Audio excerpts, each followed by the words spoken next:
Muy buenas a todos, ¿qué tal estáis? Espero que bien, porque hoy se viene contenido cafetero del bueno. Hoy vamos a hablar de la ecuación de transporte neutrónico, también conocida como la ecuación de Boltzmann. Pero no os asustéis al escuchar la palabra ecuación y quedaros hasta el final para poder entender cómo surge esta ecuación, por qué es tan importante para los ingenieros nucleares y cuáles son sus aplicaciones. Vamos allá. Hoy, 20 de febrero, hace 180 años, ni más ni menos, nació un hombre muy importante. Su nombre es Ludwig Edward Boltzmann. Sus investigaciones en diversos campos de la ciencia han sido súper reconocidos, tanto que a muchos os sonará la constante de Boltzmann, que es una constante importantísima en la termodinámica. Uno de sus trabajos más importantes fue su investigación en la mecánica estadística, que posteriormente daría a desarrollar la física nuclear y la mecánica cuántica. Y es por eso por lo que hoy, para honorarle, venimos a explicaros la ecuación de Boltzmann, una ecuación que permite describir cómo interactúan los neutrones con la materia en un reactor nuclear. Pero seguro que ahora mismo muchos de vosotros estaréis preguntando por qué os venimos a contar la vida de este señor y de su ecuación y si tan importante es. Pues sí, la verdad que sí. Las aplicaciones de esta ecuación son numerosas, desde el estudio de la física de reactores hasta el estudio del combustible irradiado para el desmantelamiento, pasando por el estudio de blindaje, daño de materiales, aplicaciones médicas y diseño de reactores de fusión.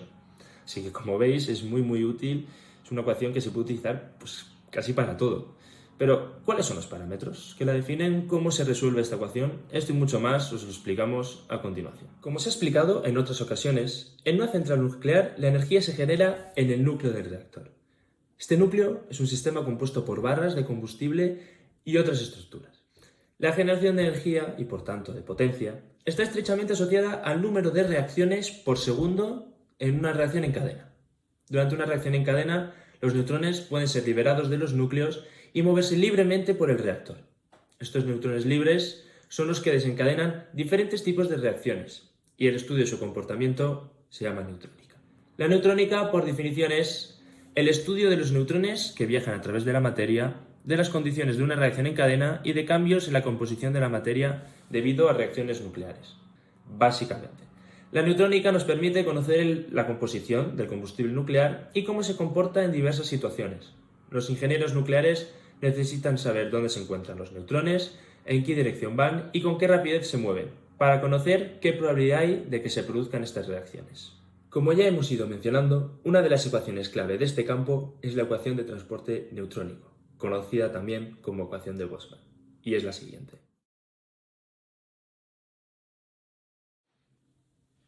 ¿Qué? ¿Os habéis quedado igual que antes o peor?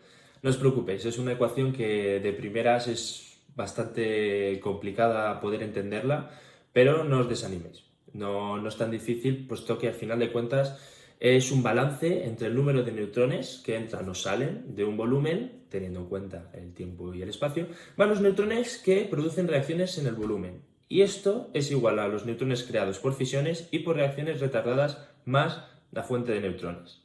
O de forma más simplificada, el número de neutrones que entran en una región menos los que salen de ella es igual a los neutrones generados menos los absorbidos dentro de dicha región. Aquello no parece tan difícil. Espero que con esto os hayáis motivado un poco porque ahora sí que sí entramos en materia. La ecuación de transporte neutrónico está compuesta por 4 términos. El primer término de la ecuación representa cómo cambia el número de neutrones con el tiempo en una región del espacio, es decir, la derivada respecto del tiempo del flujo neutrónico, en donde el flujo neutrónico es función de la posición, la energía, el tiempo y la dirección en la que se mueve el neutrón. Por otro lado, es el valor absoluto de la velocidad de los neutrones, que depende de la energía E de dichos neutrones. Después, aparece otro término que describe el movimiento de neutrones dentro o fuera de esa misma región del espacio. Es decir, necesitamos calcular cómo diverge el flujo de neutrones. El tercer término representa todos los neutrones que colisionan en ese espacio.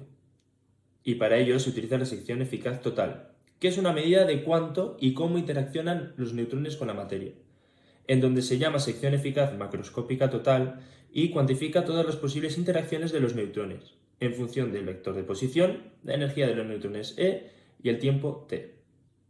Seguidamente necesitamos contabilizar los neutrones que se producen en el volumen, debido a fisiones, debido a neutrones retardados que aparecen después de las fisiones y debido a procesos de dispersión.